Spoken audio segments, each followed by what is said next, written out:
The first episode kicks off with the body being transported down a hallway to an upbeat tune, creating a stark contrast to the situation. The body is taken to room D12, which is soon revealed to be just one among many cells housing dangerous criminals. This entire facility is concealed underground in a remote location, specifically in Cheyenne, Wyoming.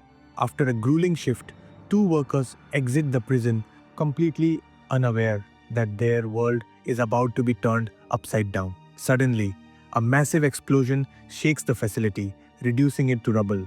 The shockwave reaches the departing workers, though the fate of everyone inside remains uncertain. Meanwhile, in Portsmouth, Virginia, we meet Rebecca Henderson, commonly known as Beeks. She works at a casino and has a keen eye for detail. While monitoring security footage, she quickly identifies two individuals attempting to cheat the system, proving her exceptional observational skills. This makes her an ideal candidate for the events about to unfold. Beeks's life takes an unexpected turn when the FBI abruptly takes her into custody. She is transported to JM Webb Air Force Base where military personnel are stationed. However, her primary point of contact is the Attorney General who delivers alarming news. A notorious criminal named Richard Harris has escaped. Harris, a serial killer responsible for the deaths of 7 women, was apprehended by Beeks herself and was supposed to be on death row. Something is clearly amiss, as he is revealed to be the same individual transported at the beginning of the episode. The extent of the destruction caused by the explosion remains unknown, including whether any prisoners survived. Given Beek's sharp investigative skills and her history with Harris, she is assigned to a specialized team dedicated to recapturing escaped criminals.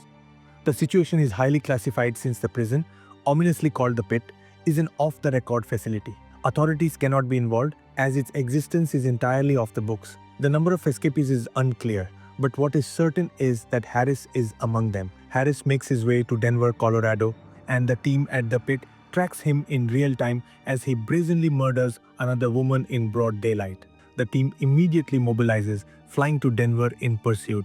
However, pinpointing Harris's next move proves to be a challenge. Beeks is joined by Jacob Hassani and former prison guard Shane Florence. While they assume Harris will head to the victim's residence, Beeks thinks otherwise. She visits a local diner and speaks with a waitress who knew the missing woman. She learns that the victim worked part-time at an animal hospital while studying to become a veterinarian. This leads Beeks to deduce that Harris is hiding there. Despite her breakthrough, Beeks makes a risky decision. She approaches the location alone without informing the team. Predictably, Harris overpowers her, using deception to trap her. However, she retaliates by spraying him directly in the eyes with pepper spray. Just as things escalate, the rest of the team arrives, but Harris has already fled. Analyzing Harris's behavior, Beeks deduces that he is fixated on a woman named Nicole Westona, past target he never managed to kill. During the flight back, Beeks's background is further explored. As a teenager, she cracked a major case by chance, exposing her best friend's father as a serial killer. This early experience shaped her career and honed her instincts.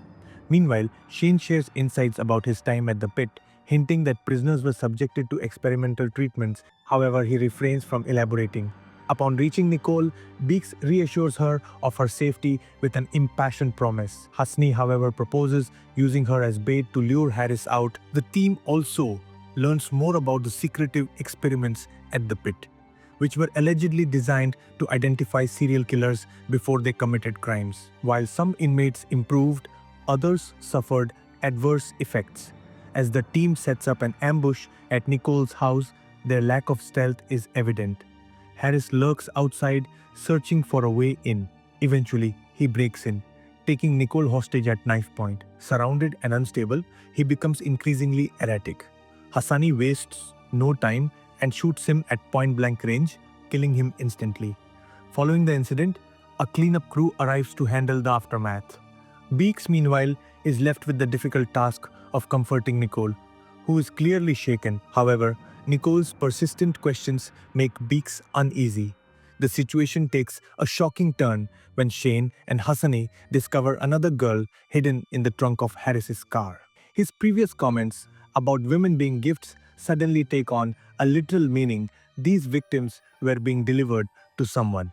In a chilling twist, Nicole is exposed as the true serial killer. She was not a helpless victim, but rather an accomplice who manipulated Harris into carrying out murders for her.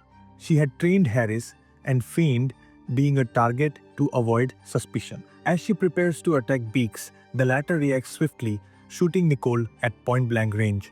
The sound of a whistling kettle triggers painful memories for Beeks, recalling past traumatic cases. One particular incident involved her former partner Oliver Odell, whose brutal interrogation methods went too far. She once witnessed a suspect tied to a chair and set on fire, unable to intervene. That moment marked the breaking point in her partnership with Odell.